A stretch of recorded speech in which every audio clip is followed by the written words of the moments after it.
Campaign 2020 now, a new role for the Barclays Center in Brooklyn. It's being turned into a voting site for the November election. This decision coming after the NBA announced it'll convert arenas around the country into voting locations. CBS 2's Kiran Dhillon has the story.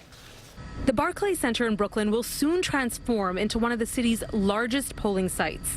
Officials calling it a central and accessible space for New Yorkers to cast their ballots during the COVID crisis. We think it's very important, particularly during this pandemic, to provide the residents of this city with as many safe and open voting centers as possible. At the horn, Davis banks it home. The decision to open up NBA arenas to voters comes after players refused to take part in playoff games last week, citing a lack of social justice. LeBron James with the reverse. The NBA responded, announcing several initiatives, chief among them converting several NBA arenas into voter polling sites for the 2020 general election.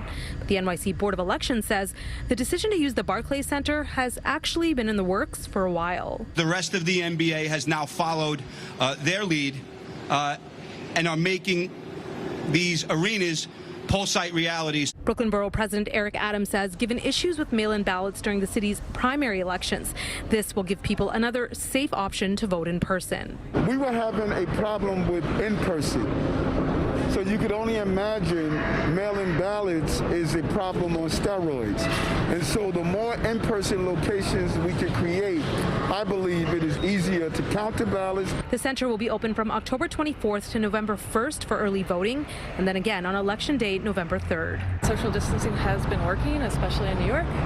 So if there's enough space, and this is a very big space, so I think it would be great to accommodate that. My last polling place was a school. It was quite small. Everyone can social distance properly, 6 feet apart, and still make a difference with the votes. Officials say they expect thousands of people to use the arena to cast their ballots during election week. Outside the Barclays Center, Kiran Dhillon, CBS 2 News.